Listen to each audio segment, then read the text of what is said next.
త్రిదశ rice అన్నింటికీ దగ్గరగా మీ మనసుకి మరింత దగ్గరగా Tridasha rice where life shines.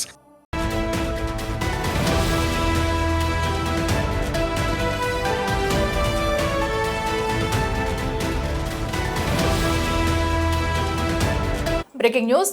కర్రెగుట్టల్లో IED బాంబులు దొరకడం కలకలం రేపుందని చెప్పాలి. 100కు పైగా కూడా ఐఈడీ బాంబులు అయితే అక్కడ కనిపించడం కలకలం సృష్టిస్తుంది. అయితే ఇక్కడే అటు మావోయిస్టులు అయితే కీలక సమావేశం అయినట్టు దీనికి సంబంధించే బాంబులు కూడా అక్కడ దొరికినట్టయితే సో అధికారులు ఇప్పటికే దీనిపై సెర్చ్ ఆపరేషన్ కొనసాగిస్తున్నారు. అయితే ఏకంగా 100కు పైగా ఐఈడీ బాంబులు అయితే కర్రెగుట్టల్లో దొరకడం ఇప్పుడు సంచలనంగా మారిందని చెప్పుకోవాలి. అయితే ములుగు జిల్లాలోని పామునూరు శివార్లో ఈ బాంబులు అయితే దొరకడం జరిగింది. మోర్మూరు నుంచి కర్రెగుట్టలకు రోడ్డు నిర్మిస్తుండగా ఐఈడీ బాంబులు సైతం కూడా బయటపడ్డాయి. దీంతో ఒక్కసారిగా అధికారులంతా అప్రమత్తమయ్యారు. సో అసలు ఈ బాంబులు ఎక్కడెక్కడ అమర్చారు, సో దీని వెనకాల కుట్ర ఉందా, సో ఎప్పుడు వీటిని పేల్చేందుకు ఏమైనా ప్లాన్ చేశారన్న కోణంలో కూడా పోలీసులు అయితే ఇప్పటికే దీనిపై అయితే అధికారులు ఆరా తీస్తున్నారని చెప్పాలి. అయితే ఇప్పటికే ఐఈడీ బాంబులు బయటపడడంతో కూడా సో అందరూ అలర్ట్ అయ్యారని చెప్పాలి. దీంతో బాంబులను బ్లాస్ట్ చేస్తూ రోడ్డు పనులు చేపడుతున్నారు బలగాలు. అయితే ఐఈడీ బాంబుల లభ్యంతో జాగ్రత్తగా పనులు చేపడుతున్నారు భద్రతా బలగాలని చెప్పాలి. అయితే ఇటీవల కర్రెగుట్టలను జల్లెడ పట్టారు బలగాలు. ఇక్కడే మావోయిస్టు కీలక నేతలు మకం వేసినట్టు, అలాగే సేఫ్టీ కోసం అడుగుకో బాంబు కూడా అమర్చారు మావోయిస్టులనైతే భద్రతా బలగాలు అయితే చెప్తున్నారు. సో ఏదైతే అటు రోడ్డు విస్తరణ పనులు జరుగుతున్నాయి, రోడ్డు పనులు జరుగుతున్న నేపథ్యంలో కూడా భారీ మొత్తంలో ఈ ఐఈడీ బాంబులను అయితే గుర్తించారు అధికారులు. సో దీంతో పెను ప్రమాదం తప్పిందనే చెప్పాలి. ఏకంగా అడుగుకి ఒక బాంబునైతే అమర్చినట్టయితే చెప్తున్నారు మావోయిస్టులు. సో ఎందుకంటే ఇదివరకే అదే ప్లేస్ లో కీలక సమావేశాలు ఏర్పాటు చేశారు. అయితే సేఫ్టీ కోసమే అడుగుకో బాంబు అయితే అమర్చుకున్నట్టయితే భద్రతా బలగాలు అయితే చెప్పుకొస్తున్నాయి. సో ఏదైతే ములుగు జిల్లాలోని పామునూరు శివార్లో కూడా ఈ బాంబులు దొరకడం ఇప్పుడు కలకలం రేపిందని చెప్పాలి. దీంతో ఒక్కసారిగా అందరినీ అలర్ట్ చేశారు భద్రతా బలగాలు. సో ఇప్పుడు అక్కడ ఏం జరగబోతుంది, సో బాంబులన్నీ బయటికి తీసేశారా, ఇంకా ఏమన్నా దొరికే ఛాన్స్ ఉందా అనే కోణంలో కూడా ఇప్పటికే అధిక భద్రతా బలగాలు అయితే సెర్చ్ ఆపరేషన్ అయితే కొనసాగిస్తున్నాయి. సో చూడాలి మరి ఘటనా స్థలంలో ప్రస్తుతం అయితే ఎలాంటి సిచ్యువేషన్ నెలకొనబోతుంది అనేది కూడా ఉత్కంఠంగా మారిందని చెప్పాలి. ఇక మరింత సమాచారం అందించి మా ప్రతినిధి వేణు ఉన్నారు.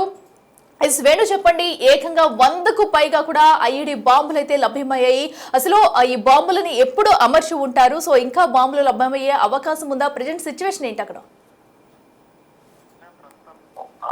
మోర్మూరు బేస్ క్యాంప్ ఏర్పాటు చేసిన తర్వాత దాదాపు 12 కిలోమీటర్ల దూరంలో పామునూరుకు రహదారి ఏర్పాటు చేస్తారు. అక్కడి నుంచి నేరుగా కర్రెగుట్టలకు రహదారి నిర్మాణం చేయాలని భద్రతా బలగాల తయారు. అయితే గత 15 రోజుల నుంచి రోడ్డు నిర్మాణ పనులు జరుగుతున్నాయి. అయితే రోడ్డు నిర్మాణం చేసే ప్రాంతం అంతా కూడా బాంబు డిస్పోజల్ టీమ్స్, అదేవిధంగా కేనైన్ డాగ్ స్క్వాడ్ బృందాలు తనిఖీలు చేస్తున్నాయి. ఇక నిన్నటి నుంచి పామునూరు గ్రామ శివారుకు చేరుకుంటున్న క్రమం లోపల దాదాపుగా ఐఈడీ బాంబులు నిన్న 40కి పైగా బాంబులు దొరికాయి. ఈ రోజున 50కి పైగా బాంబులు ఈ రోజున భద్రతా బలగాలు వెలికి తీసాయి. దీంతో దాదాపు ఈ 2 రోజుల్లోనే 100కు పైగా ఐఈడీ బాంబులు బయటపడితే తెలుస్తుంది. ఇక పామునూరు గ్రామానికి వెళ్లే అక్కడ ఒక సింగిల్ రోడ్డు ఉంటుంది, వాళ్ళు నడిచి వెళ్ళేటువంటి రోడ్డు ఉంటుంది. ఆ రోడ్డుకు దగ్గరికి వెళ్లే క్రమంలోనే పూర్తిగా అదంతా కూడా ఐఈడీలు అమర్చినట్లకు కూడా భద్రతా బలగాలు అయితే గుర్తించాయి. అయితే ఇదంతా కూడా దాదాపు అమర్చినటువంటి బాంబులను బయటికి తీసి నిర్వీర్యం చేసిన తర్వాత ఇవన్నీ మే జూన్ ఎండాకాలం పూర్తయి వర్షాకాలం మొదలవుతుంది అనేటువంటి సమయంలోనే అమర్చినట్లుగా భద్రతా బలగాలు అయితే గుర్తించాయి. దాదాపు 1000కి పైగా దాదాపు మే జూన్ నెల లోపల స్థానికంగా ఉన్నటువంటి కొంతమంది వ్యక్తులు ఖాళీ బీర్ సీసాలు 1000కి పైగా బీర్ సీసాలు కొనుగోలు చేసి వెళ్లారంటూ అక్కడ భద్రతా బలగాలకు ఇంటి సమాచారం వచ్చింది. అంటే దీన్ని బట్టి చూస్తే ఆ గ్రామం నుంచి కర్రెగుట్టల వైపు వెళ్లే ప్రాంతం అంతా కూడా ఈ యొక్క ఐఈడీ బాంబులు, ఫ్యూజులు, కార్డెక్స్ వైర్లు అమర్చి భారీ స్థాయి లోపల విధ్వంసం సృష్టించే విధంగా అటు ఎవరు రాకుండా, భద్రతా బలగాలు రాకుండా అడ్డుకట్టగా ఒక రక్షణ గోడగా ఈ బాంబులు అమర్చినట్లుగా ప్రస్తుతం సాయుధ బలగాలు గుర్తించాయి. ఇక నిన్న ఈ 2 రోజుల పాటు భారీగా ఈ ఐఈడీ దొరకడంతో మరోవైపు వెపన్స్ కు సంబంధించిన డంపులు కూడా ఉంటాయని బలగాలు భావిస్తున్నాయి. దీంతో భారీగా అటు బాంబు డిస్పోజల్ టీమ్స్ తో పాటు కేనైన్ డాగ్ స్క్వాడ్ బృందాలను కూడా మోహరించాయి. ఇక మరో 2-3 రోజులు కంప్లీట్ గా ఏరియా మొత్తంగా కూడా సర్చ్ చేసి బాంబులను నిర్వీర్యం చేసిన తర్వాత తిరిగి రోడ్డు పనులు ప్రారంభించే అవకాశం ఉంది. డిసెంబర్ 31 లోపే కర్రెగుట్టల వరకు కూడా ఈ మోర్మూరు బేస్ క్యాంపు నుంచి రహదారి నిర్మాణం పూర్తి చేయాలని టార్గెట్ పెట్టుకున్నా ఈ స్థాయిలో బాంబులు బయటపడుతుండడంతో మరో 2-3 రోజులు ఆలస్యమయ్యే అవకాశం ఉందని తెలుస్తుంది. ఒకవేళ కనుక వీటిని గుర్తించకపోతే ఈ పేలుడు దాటికి దాదాపు ఆ ఇద్దరు ముగ్గురు వెళ్ళేటువంటి అధికారులు కూడా పూర్తిగా చనిపోయేటువంటి ప్రమాదం ఆ స్థాయి లోపల విధ్వంసం సృష్టించే విధంగా ప్రస్తుతం ఈ బాంబులు అయితే ఉన్నాయి. మొత్తానికి అధికార బలగాలు, సాయుధ బలగాలు, బాంబు దాని బాంబులను గుర్తించడంతో భారీ ప్రమాదం తప్పిన తెలుస్తుంది. అయితే ఈ దాదాపు 5-6 నెలల కిందనే ఇంత ఈ స్థాయి లోపల బాంబులు అమర్చారంటే మరోవైపు లొంగిపోతున్న మావోయిస్టులతో పాటు మావోయిస్ట్ సానుభూతి పరులు, మావోయిస్టు బలగాల్లో పనిచేస్తున్నటువంటి వ్యక్తులు కూడా మరింత మంది ఆ ఏరియాలో ఉండొచ్చినటువంటి అనుమానాలు కూడా బలపడుతున్నాయి. మొత్తానికి ఓ వైపు రహదారి పనులు చేస్తూనే బాంబు డిస్పోజల్ చేసుకుంటూనే అక్కడ ఎవరైనా మావోయిస్టులకు సంబంధించిన దళాలతో సంచరిస్తున్నటువంటి అనుమానం బలపడుతున్న నేపథ్యం లోపల మరొకసారి భూమి ఆపరేషన్ కూడా నిన్నటి నుండి తీవ్రతరం చేసిన పరిస్థితి. మొత్తానికి కర్రెగుట్ట లోపలికి సాయుధ బలం ఎంత త్వరగా రహదారి నిర్మాణం చేసి వెళ్లాలని భావిస్తున్నారో అంతకంటే ధీటుగా కూడా అక్కడ కొన్ని పరిస్థితులు అయితే ప్రతికూల పరిస్థితులు ఎదురవుతున్నాయని తెలుస్తుంది. ఏదేమైనా కూడా సాయుధ బలగాలు ఈ యొక్క బాంబులో నిర్వీర్యం చేయడం, ఎవరు గాయపడకపోవడంతో కూడా కొంత ఊపిరి పీల్చుకున్న పరిస్థితి ఉంది అక్కడ. ఎస్ వేణు, అయితే ఇంకా ఆ కర్రెగుట్టల ప్రాంతంలో కోంబింగ్ అయితే కొనసాగిస్తున్నారు. సో ఎందుకంటే పెద్ద మొత్తంలో కూడా బాంబులు అయితే బయటపడ్డాయి. ఇంకా ఎక్కడైనా ఇలాంటి ఘటనలకు మావోయిస్టులు ప్లాన్ చేసే ఛాన్సెస్ ఏమైనా ఉన్నాయనుకోవచ్చా? 100%. ఎందుకంటే మావోయిస్ట్ లోపల ఒక వర్గం అంతా లొంగిపోవడానికి సిద్ధమైంది, మరో వర్గం అంతా కూడా ఈ యొక్క ప్రతికూల పరిస్థితులు ఉన్నాయి కాబట్టి ఇప్పుడంతా కూడా సైలెంట్ గా ఉండాలనేటువంటి ఆలోచన ఉన్నట్టుగా తెలుస్తుంది. దీన్ని బట్టి చూస్తే కొంతమంది ఆ బాంబులు దాదాపు ఆపరేషన్ కగారు జనవరిలో మొదలైనప్పటి నుంచి కూడా ఇవి మే జూన్ ఈ బాంబులు అమర్చారంటే ఈ యొక్క సాయుధ బలగాలు రాకుండా అడ్డుకోవడానికి వాళ్ళతో ఓరాహోరి పోరు చేయడానికి సిద్ధమైనట్టు కానీ బాంబులు అమర్చిన బట్టి ఈ విషయం చూసి తెలుస్తుంది. మనకు మార్చి ఏప్రిల్లోనే సెంట్రల్ కమిటీ భేటీ అయిన తర్వాత లొంగిపోవడానికి నిర్ణయం తీసుకున్న తర్వాతనే ఈ బాంబులు అమర్చారు. అంటే దీన్ని బట్టి చూస్తే కొంతమంది సానుభూతి పనులు కానీ పోరాటం కొనసాగిస్తున్నటువంటి ఆలోచన ఉంది కాబట్టి ఈ బాంబులు దాదాపు 5-6 నెలల క్రితం అమర్చారు. మరోవైపు కొన్ని చోట్ల ప్లాస్టిక్ డ్రమ్ముల లోపల కూడా కొన్ని వెపన్స్ దొరుకుతాయి. దాదాపు భూమికి 2 నుంచి 3 మీటర్ల లోతులో భూమిలో ఈ వెపన్స్ అన్ని కూడా ఆ డ్రమ్ముల లోపల నిల్వ చేసి వాటిని భూగర్భంలో దాచిపెడుతున్నారు. ప్రస్తుతం ఈ మెటల్ డిటెక్టర్ ఎవరైతే ఈ రోడ్ సైడ్ కూమింగ్ చేస్తున్నటువంటి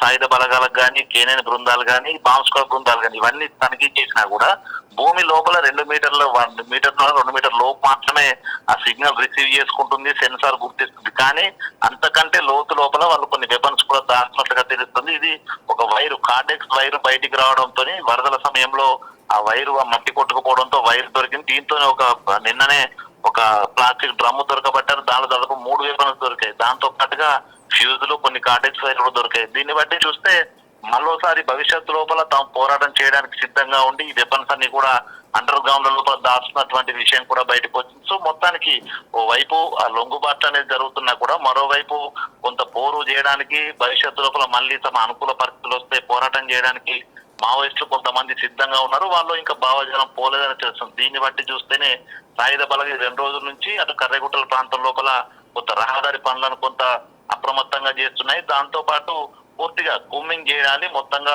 పూర్తి స్థాయి లోపల అణువణువు జల్లెడబట్టిన తర్వాతనే రహదారి పనులు చేయాలనేటువంటి నిర్ణయానికి వచ్చాయి. దీంతో మరికొంతమంది బలగాలు కూడా మోహరించే అవకాశం ఉంది. ఇప్పటికే మోర్మూర్ లోపల ఫార్వర్డ్ బేస్ క్యాంప్ పూర్తయింది. పామ్నూరు ఎగువన కూడా మరొక బేస్ క్యాంపు ఏర్పాటు చేయాలంటూ కూడా ప్లాన్ సిద్ధం చేసుకున్నారు. కానీ ప్రస్తుతం అక్కడ ఉన్నటువంటి సిచ్యువేషన్స్ ఈ విధంగా బయటపడుతున్న ఐఈడీలు, వెపన్స్, డ్రమ్ముల లోపల భూగర్భాల్లో దాచిన వెపన్స్ బట్టి చూస్తే మరికొంత ఆలస్యం అయ్యే అవకాశం ఉంది. ఒకవేళ కనుక సమగ్రంగా అనుకూలమైన పరిస్థితులు ఉంటే కొంతమంది బలగాలు కూడా దాడి చేసే అవకాశం కూడా ఉంది. దీంతోనే సాయుధ బలగాలు, కోబ్రా టీమ్స్ కూడా 39 బెటాలియన్ సంబంధించిన సిఆర్పిఎఫ్ బృందాలు, బెటాలియన్ కోబ్రా బృందాలు కూడా ప్రస్తుతము ఆ పామ్నూరు శివారంతా కూడా గల్లెడపడతా ఉన్నాయి. ఒకవేళ జరిగితే అక్కడ ఎన్కౌంటర్ జరిగే అవకాశం ఉంది, లేకపోతే మావోయిస్టులు ఈ ఫోర్సెస్ లొంగిపోయే అవకాశం కూడా ఉంది. ఏదేమైనా కూడా అటు ఎన్కౌంటర్ కూడా జరిగే అవకాశం ఉన్న నేపథ్యంలో ఆ ఏరియా అంతా కూడా కొంత హై అలర్ట్ అయితే కొనసాగుతుంది. మొత్తానికి ఒకవేళ ఎన్కౌంటర్ జరిగినా జరగకపోయినా కూడా పూర్తిగా కత్తి మీద సాములాగా మాత్రం సాయుధ బలగాలు కర్రెగుట్టల వైపు రహదారి నిర్మాణం చేసుకుంటూ అయితే ముందుకెళ్తున్న పరిస్థితి. Okay, right Venu, thank you. Yes, చూస్తున్నాం కదా ప్రస్తుతం అయితే అటు ఐఈడీ బాంబులు బయటపడడంతో భద్రతా బలగాలు అయితే ఒక్కసారిగా అలర్ట్ అయ్యాయనే చెప్పాలి. ఎందుకంటే రోడ్డు నిర్మాణ పనుల్లో కూడా ఈ బాంబులు బయటపడడం కలకలం సృష్టించాయి. అంటే ఎంతో చాకచక్యంగా ముందుగా గుర్తించి వాటిని సమగ్రవంతంగా బయటికి తీసేయడంతో కూడా పెను ప్రమాదం తప్పిందని చెప్పాలి. సో దీంతో కూడా భద్రతా బలగాలు అయితే అటు కర్రెగుట్టలు మొత్తం కూడా హై అలర్ట్ అయితే ప్రకటించాయి. సో దీంతో చుట్టుపక్కల గ్రామస్తులను కూడా అలర్ట్ చేశారు. సో ఎందుకంటే భారీ మొత్తంలో ఇంత బాంబులను అయితే అయితే అమర్చిన నేపథ్యంలో కూడా భారీగా అటు పక్కా ప్లాన్ ప్రకారమే వీటిని పేల్చేందుకు కుట్రకోణం దాగి ఉందనే నేపం అయితే దీనిలో దాగి ఉంది. మరి ఒక పక్కన అయితే మావోయిస్టులు లొంగుబాటుకు వస్తున్నారు, మరో పక్కన అయితే ఇలాంటి కుట్రలకు పన్నుతున్నారంటూ కూడా భద్రతా బలగాలు అయితే చెప్పడం జరిగింది. మరి చూడాలి, ఇప్పటికైతే ఆ రోడ్డు పనులు అయితే విస్తారంగా ఇంకా కొనసాగుతూ ఉన్నాయి. జాగ్రత్తగా అక్కడ అమర్చిన ఐఈడి బాంబులను అయితే తొలగిస్తూ స్లోగా కొంచెం రోడ్డు పనుల విస్తరణ అయితే జరుపుకుంటూ వస్తున్నారు అధికారులు. అయితే ఇంకా ఆ ప్రాంతంలో అయితే ఇంకా హై అలర్ట్ కొనసాగుతూనే ఉంది.